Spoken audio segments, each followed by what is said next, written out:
Светската автомобилска мапа се менува. Одскоро, кинескиот Build Dream стана најголемиот светски производител на електрифицирани и електрични автомобили со вкупно 6 милиони направени примероци. Ауди се подготвува за новата едиција на најтешкото рели Дакар. Овој пат со RSQ e-tron, кој е модифициран и подготвен за триумф. Од далечниот исток доаѓаат многу возбудливи вести, меѓу кои и дека Mitsubishi ќе се ревитализира со помош на Рено. Добре дојдовте во новата премиера на Автомагазин.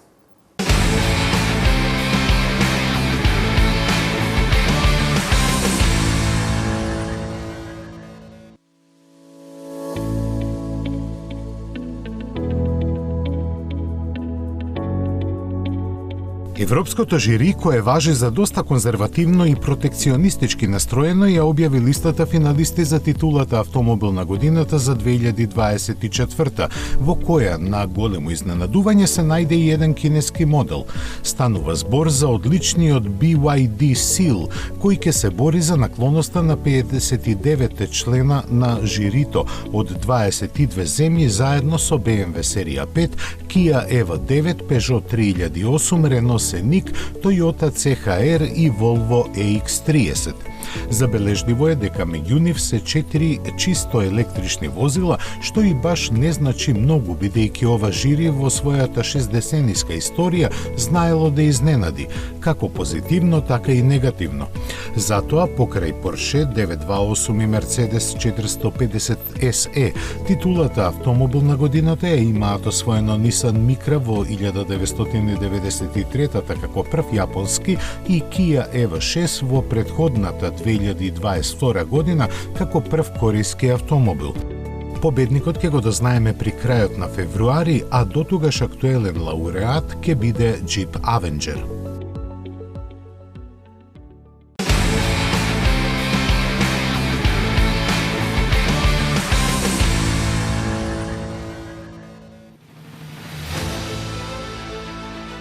Great Wall одлучи да го консолидира својот настап во Европа и од идната година возилата од марките Ora и Way ќе ги пласира под својата корпоративна ознака GWC.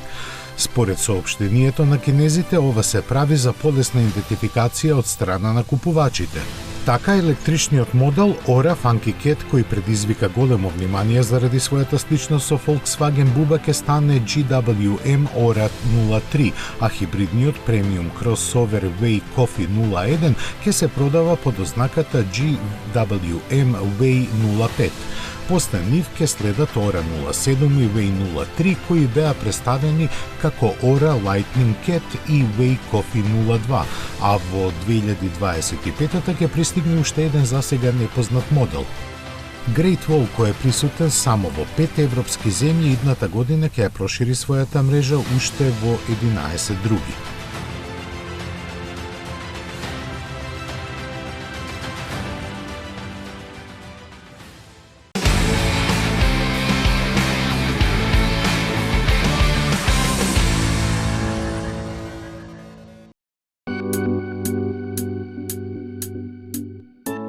Ако сега секое седмо новорегистрирано возило на стариот континент е електрично, идната година ќе биде секое пето. Европската асоциација на производители на возила проценува дека нивната продажба во 2024-та ќе порасне за 40%. Колку за споредба, до сега годинава бројот на продадени електрични возила се зголеми за повеќе од 50% во однос на 2022-та. Според анализите, учество на хибридите ќе се задржи или малку ќе опадне од сегашните нешто под 30%.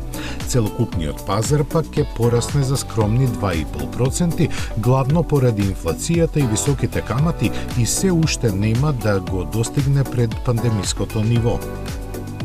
Основа на прогнозираниот подем на електричните возила се гледа во се поголемото прифаќање од страна на купувачите, по широката понуда и по ниските цени.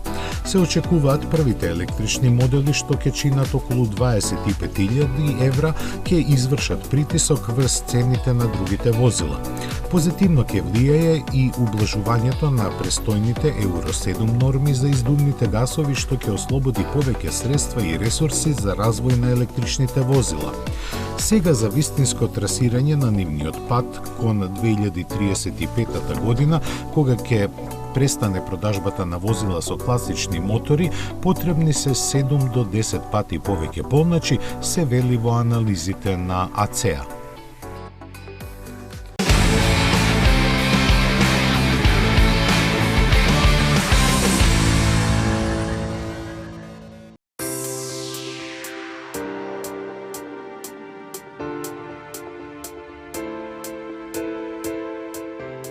На чекањето конечно му дојде крај. 4 години откако беше представен, првите купувачи ги добија своите примероци на Tesla Cybertruck, но футуристичкиот електричен пикап некои воодушеви, а некои разочара. Најмногу со цената, која од најавените 40.000 нарасна на повеќе од $60.000 за основната верзија со еден мотор, која се уште не е подготвена за производство. Засега на располагање се моделите со 2 и 3 електромотори кои развиваат 600, односно 845 конски сили и имаат автономија од околу 500 километри. Разочаруваат и овие бројки кои се далеку од најавените, но Cybertruck сепак ги задржа перформансите. Најмоќната верзија до 96 км на час забрзува за само 2,6 секунди. Максималната брзина му изнесува 210 км на час, а може да повлече приколка тешка 5 тони. На Илон Маск сега му остана да ги исполни уште ветувањето за спортскиот роудстер.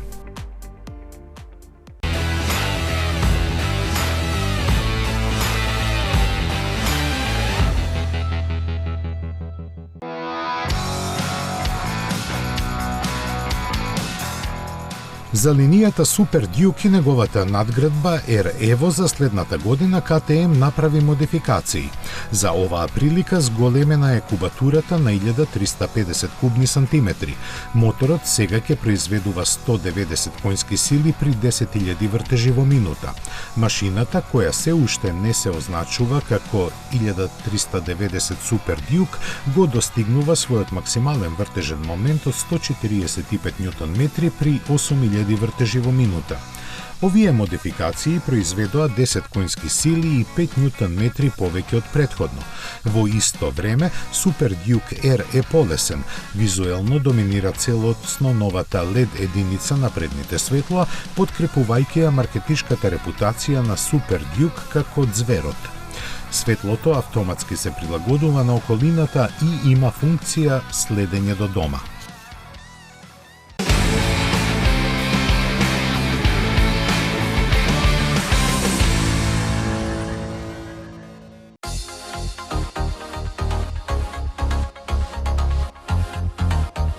Малку заспаниот Genesis ги разбуди емоциите на сите влюбеници во автомобилите со концепт кој за жал е само дигитален и во возењето со него ќе може да се ужива само во Gran Turismo видеоиграта. Достапен од јануари 2024 година, X Grand Berlinetta концептот го отелотворува најемотивниот израз на филозофијата на комбинирање на дигиталниот свет со карактеристиките на премиум својствата на корејската марка. Дизајнот со своите мускулести облини ги демонстрира страста и намерата за сеопфатна забава, а виртуелно замислените возни својства треба да ги доловат карактеристиките на возилата на Genesis во реалниот живот. Од ваков аспект мораме да кажеме и дека замислените 1071 хибридна конска сила би биле доволни за доживување на енергичноста со која концептот зрачи. За повеќе од тоа, кога ќе најдеме слободно време да ги испробаме.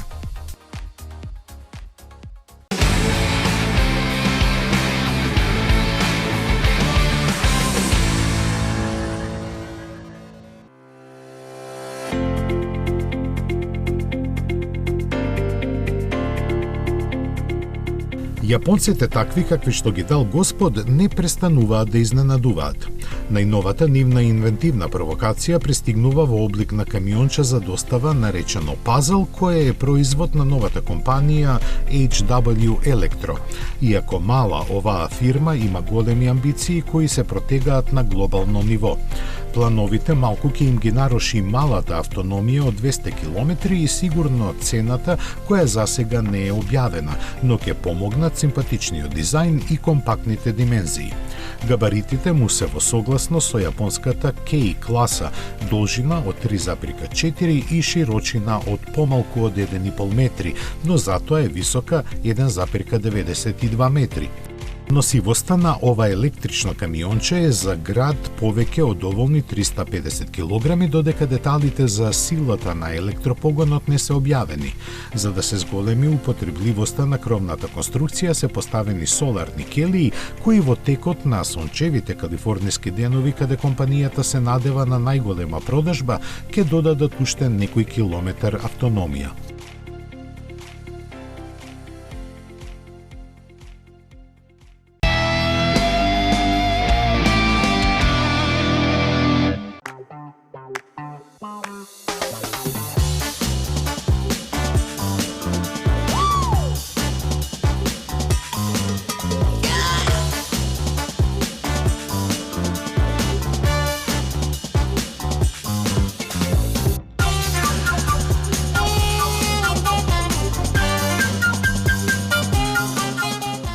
Сигурно имаш прашање. Како можеш да поминеш 400 километри за само 300 денари? Размислуваш? Се обидуваш да веруваш? Со Volkswagen ID3, ID4 и ID5 ги имаш сите одговори. Денес техниката прави чуда. Електричното станува неверојатно привлечно. Одбери Volkswagen ID и доби пакет за 30 бесплатни полнења на турбополначите во Porsche Македонија. Volkswagen. Porsche Македонија. Метрополис, број 1 радио мрежа. Кога ќе ве привлече нешто, а не знаете зошто. Во тој момент како некој да зборува со тебе. Запознај го новиот 408, со дизајн кој завидува повеќе отколку што очите можат да восприемат. Алюр и страст од секој агол. Тоа што вистински зборува со нас е нашиот внатрешен глас кој страстно шепти од нашата душа. Алюринг, новиот Peugeot 408.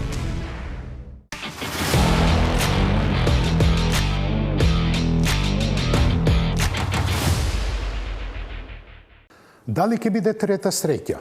Ауди по трет пат ќе учествува на релито Дакар и тоа со RSQ e-tron, возило чиј бензински мотор се употребува само како генератор за струја. Лани на господарот на прстените пеховите му се испречија на патот кон победата. Научени се сите лекции, па затоа владее голем оптимизам во тимот. Од другата страна на Атлантикот ништо ново. General Motors останува најголем снабдувач на возила на владините агенции на Соединетите Американски држави. За овој договор во следните 10 години ќе инкасира $300 милиони со два модели – Chevrolet Suburban и неговата скратена верзија Tahoe.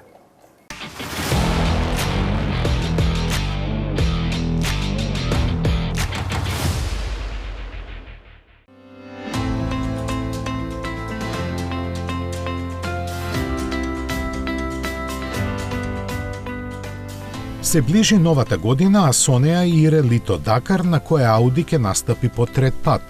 Храбрата одлука на германскиот производител со електрично возило, чиј бензински мотор работи како генератор, да се вклучи на најтешкиот предизвик во светот резултираше со 6 етапни победи и 22 подиуми. Проблемите од разна природа сепак не го запиша Ауди во историјата, зашто сега тројката од соништата Матијас Екстром, Стефан Петер Хансел и Карлос Сајнц ќе имаат поголеми шанси. Интензивните тестови на новата верзија на тркачкиот автомобил со ознака RSQ e-tron започна уште во август. Сериозните измени кои ветуваат добар пласман се концентрирани на подобрите перформанси и на повисокото ниво на безбедност на посадата. До нив е дојдено со анализа на собраните податоци од минатите 2 години, идентификување на недостатоците и одредување на развојните приоритети. Од она што компанијата од Инглштад го сподели со нас, ке го издвоиме ослонувањето со подобри пружини и амортизери, кое влијае на возните својства и на безбедноста, бидејќи се намалени негативните вертикални забрзувања при доскок. Преработени се седиштата со нова ергономија и пенести облоки со цел да се минимизираат заморот на посадата и евентуалните повреди, а подобрено е и заптивањето на кабината за да се спречи пустинскиот песок да навлегува во неа. Во пакет со сето тоа доаѓаат и новиот електромотор со 389 наместо 358 конски сили, помокните сопирачки и поробусните пневматици од BF Goodrich. Дали сето ова ќе биде доволно за трета среќа на Ауди на Релито Дакар ќе дознаеме наредниот месец.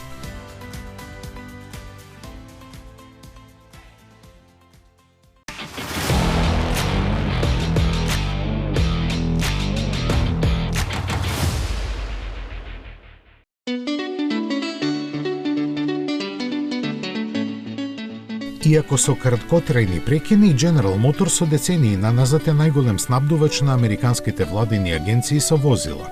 Затоа и не чуди честото обновување на некои модели како што се Chevrolet Suburban и неговата скратена верзија Tahoe, кои за наредната моделска година добија низа унапредувања. Како најстаро име на модел во активна употреба, дури од 1934 година, кога беше представена првата генерација, Suburban сам за себе е институција во американското автомобилско општество. Сегашната 12-та генерација не се продава баш така добро, за разлика од помалиот Tahoe, кој е двојно попопуларен меѓу купувачите, од кои повеќето се приватни лица.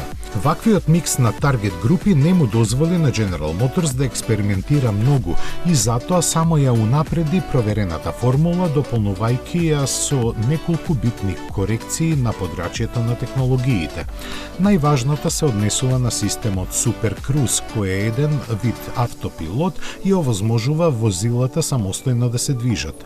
Големото внимание е посветено на интериерот, додека дизајнерските измени се минимални. Кај механиката, 3-литарскиот дизел со 6 цилиндри е засилен на 305 коњи, додека V8 бензинците со 355 и 420 конски сили се задржани. Кај сите верзии единствен достапен менувач е 10 степен автоматски.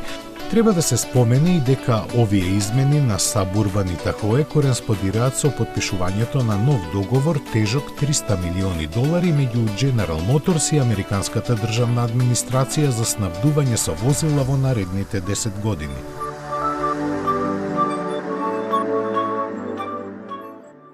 На годинешната конвенција одржана во Брисел, Toyota објави еден куп нови информации. Најинтересната за нас е представувањето на урбаниот електричен кросовер за Европа, кој во продажба ќе се најде идната година. Дојде со фанфари, а си заминува со подвитка на опашка. Малиот градски електричен автомобил на Honda неславно го напушта пазарот за кој беше наменет. Со едноставна ознака E, тој пленеше со својата ретро појава, но не и со своите карактеристики детерминирани со анемичната автономија од малку над 200 километри. Од Азија доаѓа уште една фасцинантна вест. Основан во 1998 година како производител на батерии за мобилни телефони, кинескиот Build се пофали дека го произвел 6 милионитото електрифицирано возило, хибридно или електрично, со што стана најголем играч на ова поле во светот.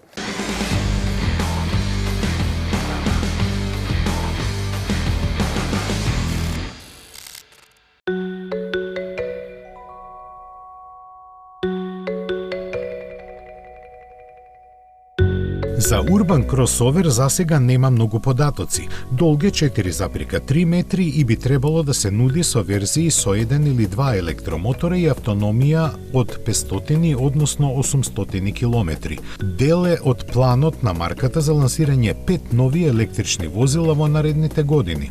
Купувачите на Toyota на матичниот јапонски пазар ќе се радуваат на обновената верзија на вечниот Land Cruiser 70 кој одолева на времето цели 4 децении. Докажувајќи се како најиздржлив теренец во светот, тој сега има помодерен изглед со LED светла и внатрешност со трендовски технологии, додека механиката, освен додавањето автоматски менувач, повеќе или помалку остана иста. Новости има и за Тајланд, кој е земја каде владеат пикапите. За таму Toyota го подготви моделот со ознака Hilux Champ, кој изгледа како детски цртеж, но располага со максимална практичност. Тоа го овозможува едноставноста на конструкцијата, чија модуларност дозволува безброј примени.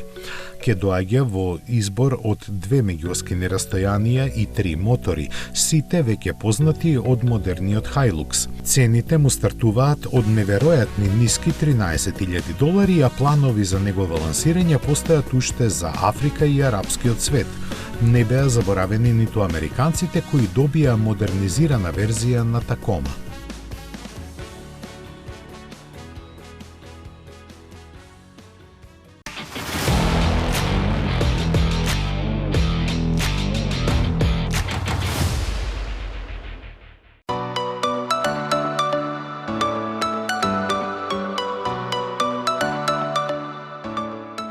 Кога беше представена Honda E во 2020-та, јапонците тврдеа дека целокупниот пакет е осмислен точно според потребите на просечен европски возач и можеби беа во право. Она што не го предвидоа беше маркетишкиот ефект во однос на конкуренцијата со која Honda E не можеше да се носи. Ако од тогашен аспект се чинеше дека сето ова наликува на еден голем и скап експеримент, сега сме сигурни дека навистина беше така. За овие 3 години јапонците ниту еднаш не го унапредија овој интересен автомобил, задушувајќи ги сите потенцијали што тој ги имаше. Тоа всушност можеше да се наслути од самиот почеток со прескромните прогнози за продажбата, но сепак сите сметаа дека заслужува повеќе. Како и да е, без наследник во најава и со само неколку илјади продадени возила низ цела Европа, Honda E заминува во аналите на јапонскиот производител, трасирајќи го патот на малку поголемите и поскапи кросовери кои ќе ја наследат неговата електрична технологија.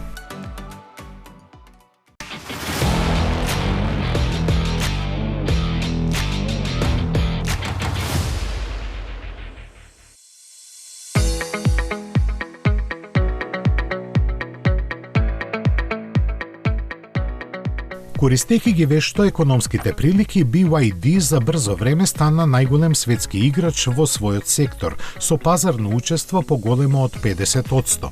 Заработените пари од тоа беа инвестирани во автомобилската индустрија за почеток со купување на еден маргинален домашен производител на возила. Раните модели на компанијата беа во буквална смисла на зборот најлошото нешто што можеше да се замисли, но затоа BYD беше и првиот производител во светот што лансираше плагин хибриден автомобил, исто така лош како и неговите бензински браќа, со што однапред беше осуден на неуспех. Но тоа во компанијата како добро да го знаеа и многу добро ги насочија своите ресурси кон чисто електричните возила, посебно автобусите. Како и другите кинези, брзо учеа и фокусирајќи се на тоа што и каде во моментот е најперспективно, BYD брзо стана сериозен глобален играч. Компанијата во моментов држи цврсти 36% од кинескиот пазар на електрифицирани возила, а последните примероци со класичен бензински мотор ги произведе лани. Сега вниманието им е концентрирано на Европа, каде чекор по чекор и земја по земја го градат својот имидж. Дефинитивно, во иднина треба да се смета на нив, за што доказе и моменталното производство на возила кое е поголемо од она на Nissan. Посебно ако се знае дека BYD има огромна вертикална интеграција на целокупниот синџир на производство, оперирајќи дури со рудници за литиум и со сопствени фабрики за компјутерски чипови. РЗ ќе биде првиот модел на Lexus во Европа управуван преку жица и доаѓа до крајот на 2024 година. Технологијата Steer-by-Wire на Lexus работеше непречено за време на тестирањето минатиот месец во Јапонија, давајќи ги истите повратни информации што возачот би ги очекувал од автомобил со механички пренос на управување.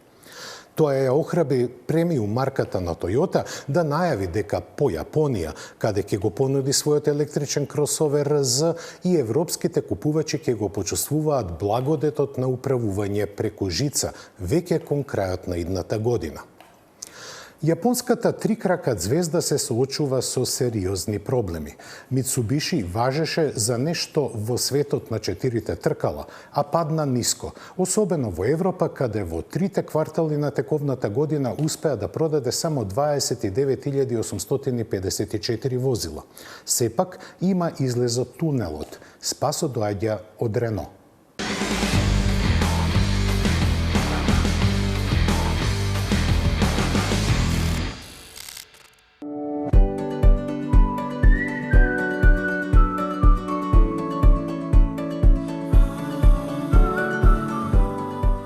Клучна предност на системот Steer-by-Wire е тоа што воланот повеќе не е механички поврзан со тркалата и управувачкиот столб повеќе не е потребен.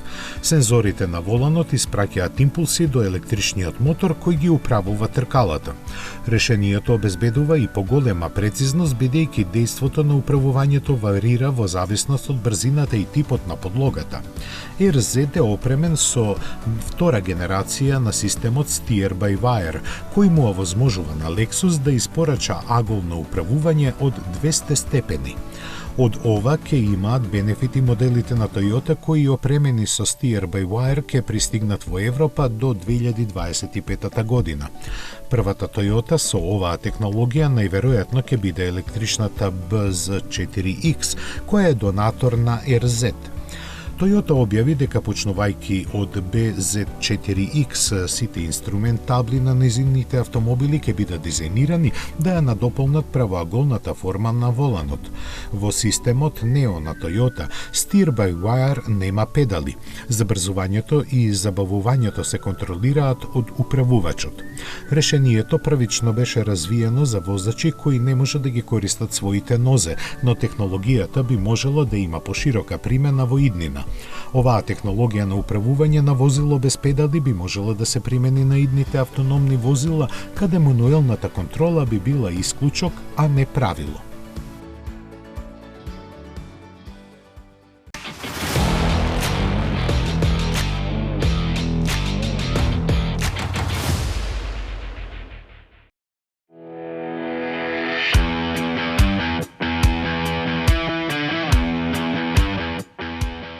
Катастрофалниот пад од 28% на Mitsubishi во Европа во изминатите 9 месеци на годинава се должи на падот на побарувачката на Eclipse Cross.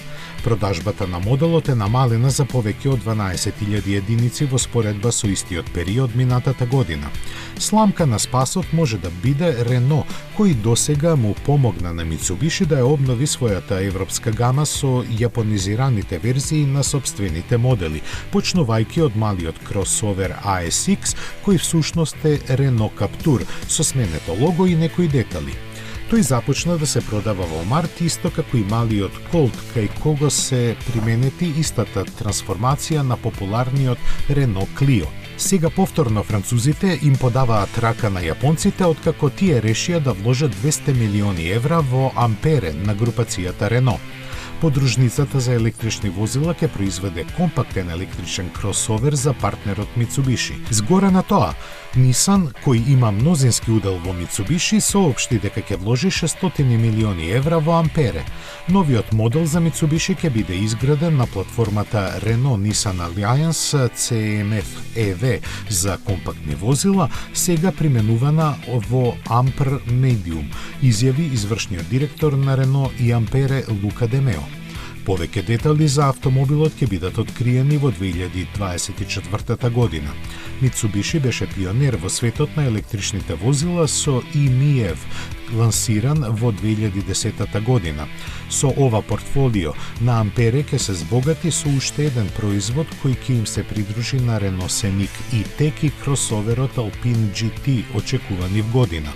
Исто така, Ампере ќе произведува два мали модели за Renault, најавените електрични R4 и R5, новиот мал автомобил Micra за Nissan и Alpine A290 верзија на Renault 5. Тука го привршуваме денешното издание. Секојдневно сме ви достапни на нашиот сајт автомагазин.com.mk и на социјалните мрежи. Бидете во добро расположение. Нашата идна средба е за 7 дена во истото време и место. До гледање.